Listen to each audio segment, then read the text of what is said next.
Hi everyone, this is Jim. Welcome to round 16 coverage of the Zurich 1953 Candidates Tournament. For this round, I selected the game Geller against Szabo to take a look at. Efim Geller is a Soviet player from the Ukraine, and Laszlo Szabo is a Hungarian grandmaster. I gave many biographies to both these players in earlier videos, so I will just get right to the game here. Starts off with d4, knight f6, c4, e6, and now knight c3, allowing the Nimzo-Indian. Lots of times today grandmasters will play knight f3 instead and avoid the Nimzo-Indian, but in those days it was quite common to allow the Nimzo-Indian, and e3, the Rubinstein variation, the most popular variation at the time, and still quite popular and solid way to play. So black castles, bishop d3. Both sides seem to get reasonable development in this line.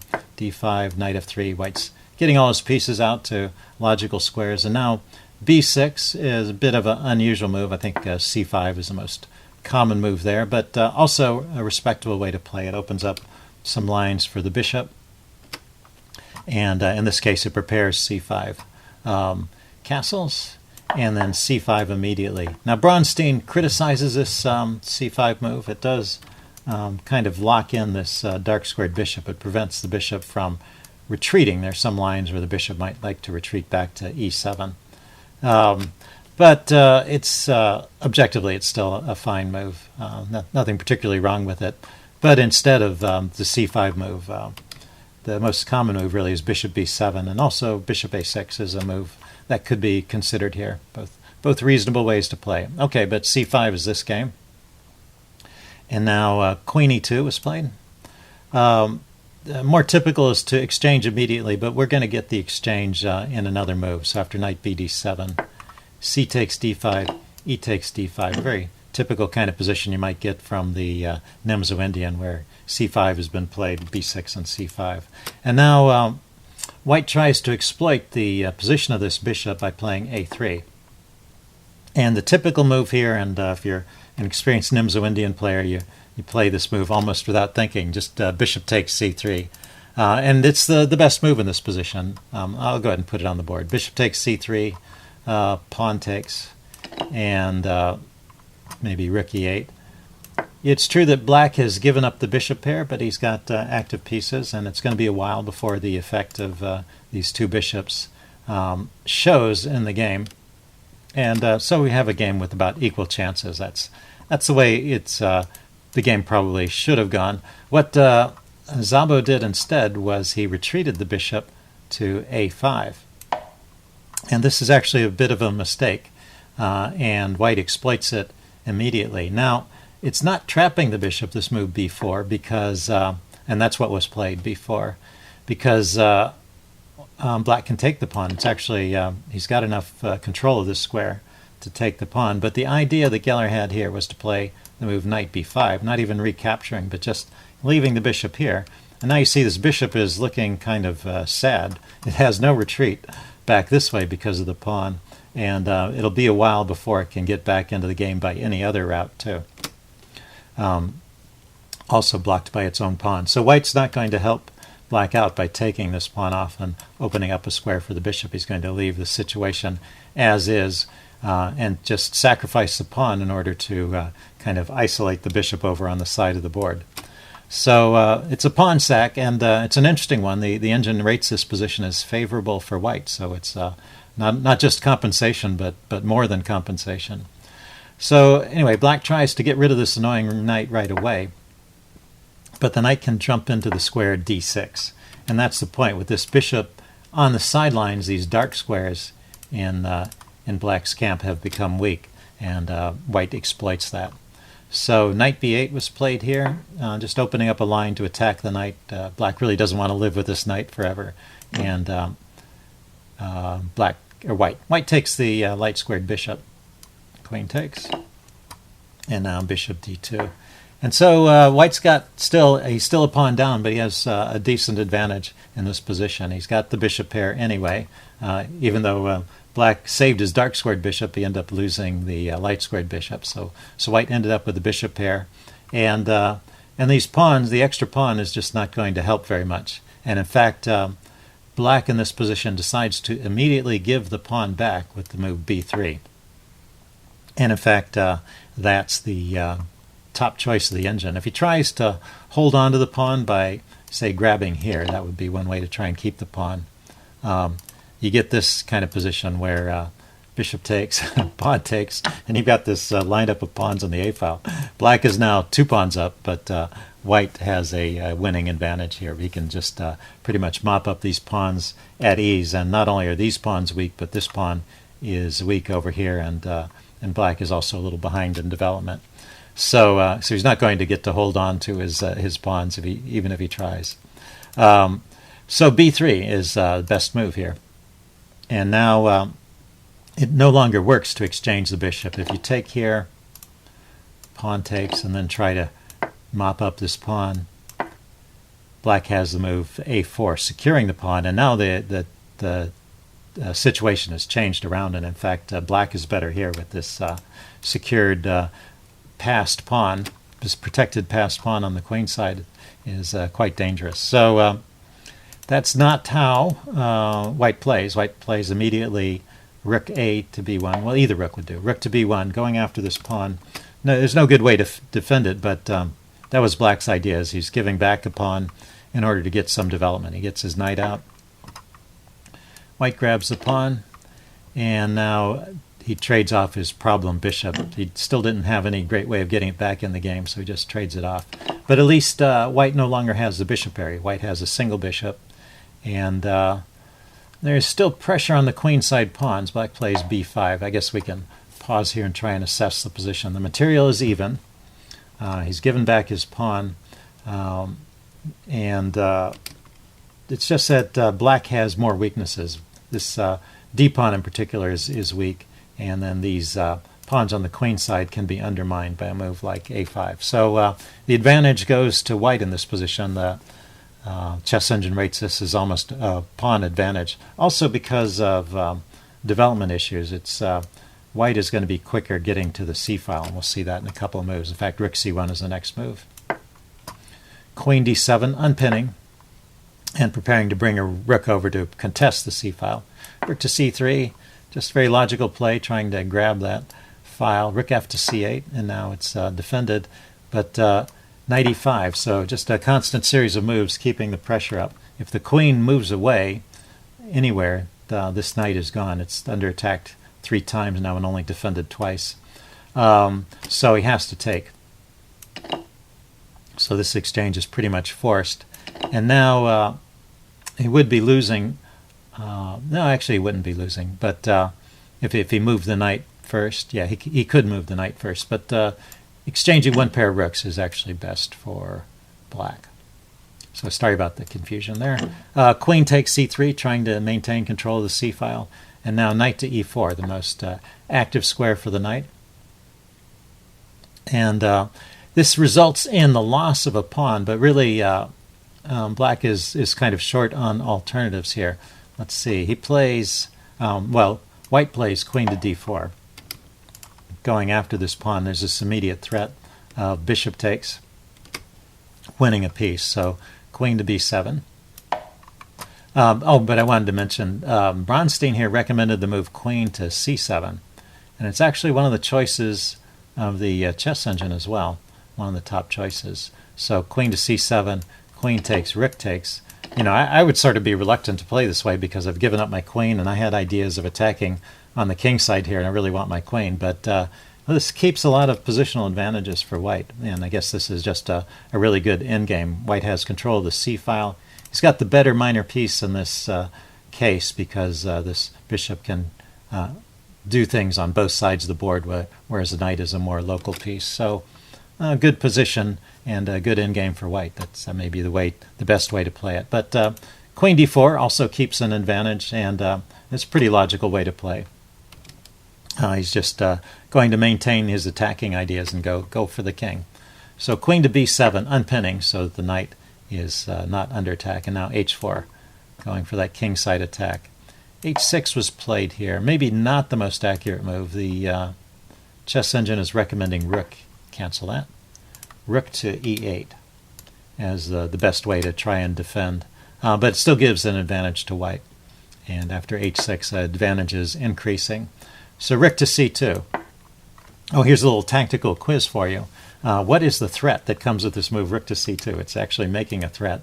It took me a while to figure this one out. So if you want to pause the video and think about it, I'll give the answer away in a second. Okay, the threat that rook c2 makes is it's threatening to trap the knight. The knight, if you look at it, has no squares. The white pawn, the strong white pawn on e5 is controlling the natural retreat squares of the knight. It can't go over here because of the h-pawn. These pawns are all taken. These squares are all taken, and now the rook is controlling the d2 square. So he's taken away the last, and the rook and the queen control this square. So he's taken away the last square from the knight, and now f3 would just win a piece. So black counters with the move rook c8, and now it doesn't quite work. If he plays f3 here, then black can exchange rooks first. You've got to take back, because if you grab the knight, the rook will escape. And then queen to c6 is the move. It buys a little bit of time by attacking the bishop, and then the knight will be able to find a way back into the game over here on the c4 square maybe, or the c5 or c3 perhaps. Actually, the chess engine gives the best line as going ahead and doing this exchange. And actually, that looks pretty good for white too. So that could have been a way to play. Anyway, Geller chose to exchange rooks, which is still good, and queen takes. And now queen takes d5, just winning a pawn. And it looks like white's still got his bishop and his queen versus this knight, which doesn't have a stable position at the moment. And he's got an extra pawn. So it looks like white is just going on to win this game. The knight hops into c3. Black immediately tries to go for some counterplay. So the knight attacks the queen moves, and then pushes the a-pawn.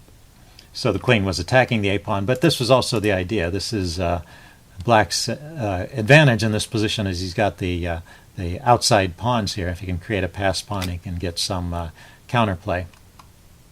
White pushes on with his kingside plans. He's got ideas of advancing to f5 and e6 and just breaking up the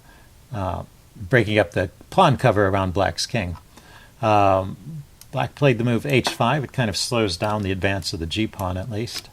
And right here, white makes kind of an instructive mistake. So at this point, white has been just pretty much dominating the game, starting with that pawn sack, which put the bishop out of play. He's pretty much had control of the game ever since then. But this next move gives up a large part of his advantage. What he plays is the move f5. And let's take a look at the alternative suggested by the computer, and then we'll come back to the game. So the computer says, how about playing a move like queen b6?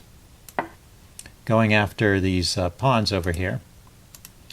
And now black, I guess the best offense is best defense is good offense. Black's best move here is to counterattack with something like knight d5. And now if white grabs one of these pawns, black can grab this central pawn here on e6. And also notice this file is opened up, so he's starting to get some activity here. So queen back to d4 is the recommended move, not taking these pawns, but holding on to the center and hitting the knight and asking it where it wants to go. And now the knight can, there's different moves, but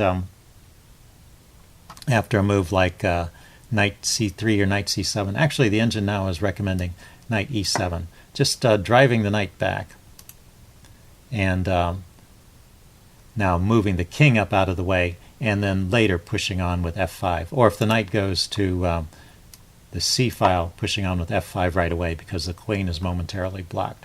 So what are all these moves about, and why not f5 immediately? So it's an example of extinguishing your opponent's counterplay before continuing with the attack.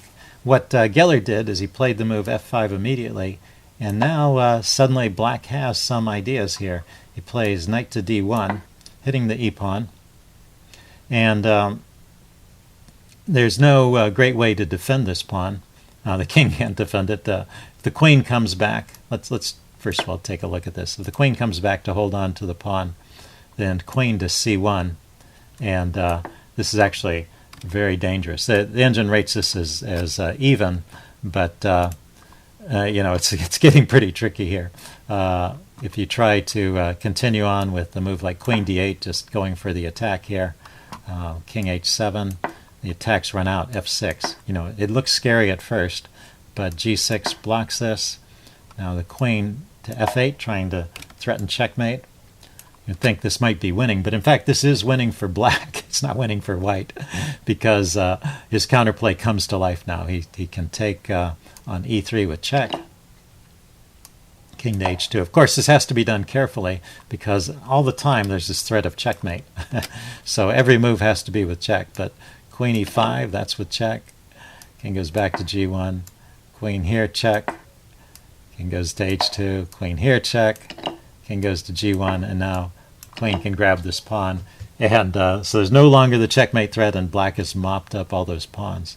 So this shows how dangerous and sharp this position is.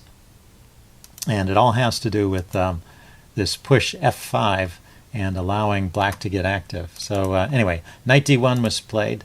So instead of coming back and defending that pawn, also, I don't want to give you the wrong impression. If you just play queen d4 and he goes queen c1, you don't have to go with this queen d8 check idea. There are other moves like, let's see, the engine is saying a4, e6, or f6 are ways to keep it. But the game would just be even in those cases. I was just giving an example of how easy it would be to lose. But the game is still even, but no advantage for white. The advantage to white is gone. Anyway, white tried the move e6, and this keeps an edge for white. This is actually the best move in this position, but there's still all this counterplay from black. So knight takes e3, grabbing the pawn. Now the king goes to f2, hitting the knight and trying to gain a tempo. Notice the queen can't check on this square because it's covered by the bishop. Knight goes to g4, king to f3. King gets kicked around a bit. Queen to c1 now.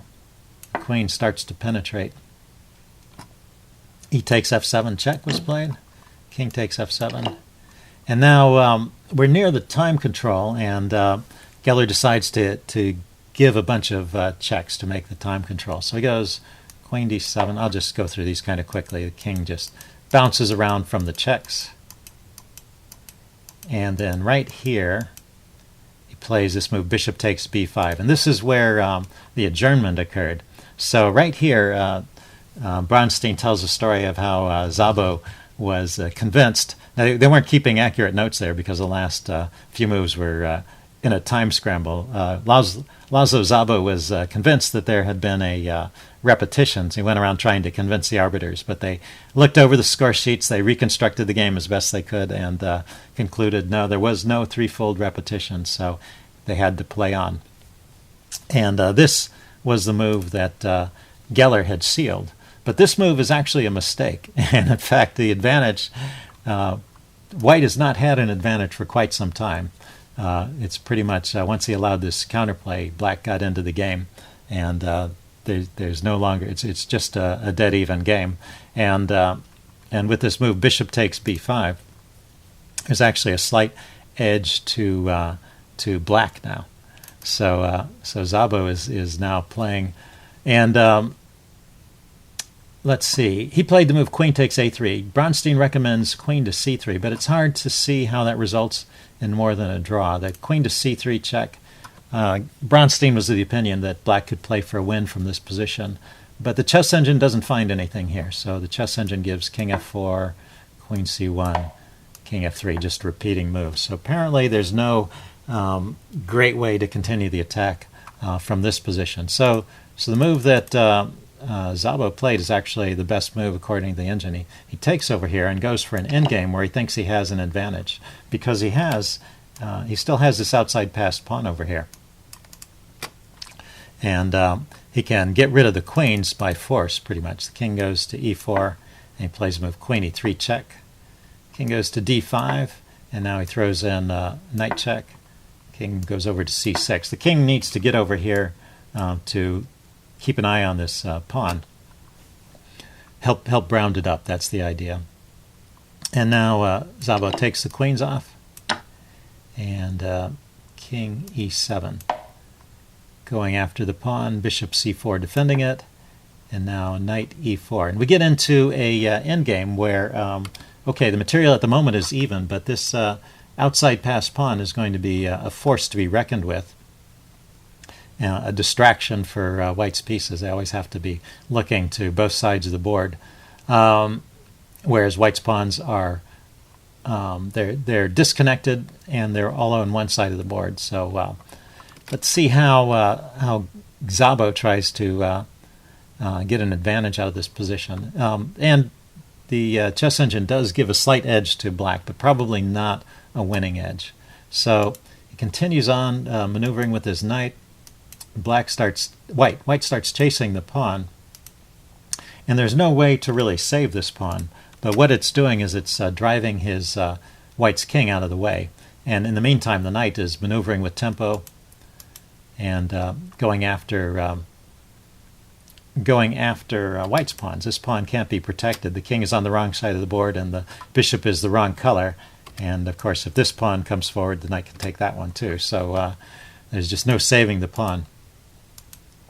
And now the king is out of place. So he's used his outside pass pawn to distract white's king, and now he maneuvers the knight again to try and pick up a second pawn and have a pawn advantage. And he actually succeeds in doing this. It takes a few moves, and the video is getting long, so I'm going through this a bit fast. But he picks up a pawn, and now he has this 2-to-1 pawn advantage, and a knight versus a bishop, with the pawns all on one side of the board, so the knight is not at a disadvantage. But this is still a very difficult position to win. Notice that white has put his bishop on this diagonal, and so he's putting a barrier in the path of those pawns. And black maneuvers his knight again using checks to try and push the pawns forward. He gets them up to these squares, where the bishop is now, the bishop is now holding them along this diagonal. And he tries to maneuver his knight to a good position here. Keeps playing and struggles to find a way to break through. And now in this position, white has finally got the king here to blockade the pawns, and his bishop is free to move. And so he can start using the bishop to harass the knight. So the knight gives some checks, thinking that maybe with the bishop out of play he can finally advance these pawns. But after a couple more moves, he realizes it's hopeless and he's just not making any progress. He can come back here and check again, but there's always a square for the black king to go to. And notice that the bishop can stay away from these pawns, so it's not taking any squares away from the king. The king still has lots of squares to go to, and but at the same time it can defend. It can harass the knight or harass the pawns if they try to go forward. So at this point, Szabo finally gave up, and they agreed to a draw. So that's how the game ended. So for the tournament standings, all the games in this round were drawn except for the game Keres against Petrosian, which Keres won. So on the top boards, the standings are still the same. The leader is Smyslov with 10 points. Tied for second place, we have Bronstein and Reshevsky with 9 points. And right behind them, we have Najdorf with 8.5 points. So I hope you enjoyed this coverage. Stay tuned for the next round, and see you soon. Bye.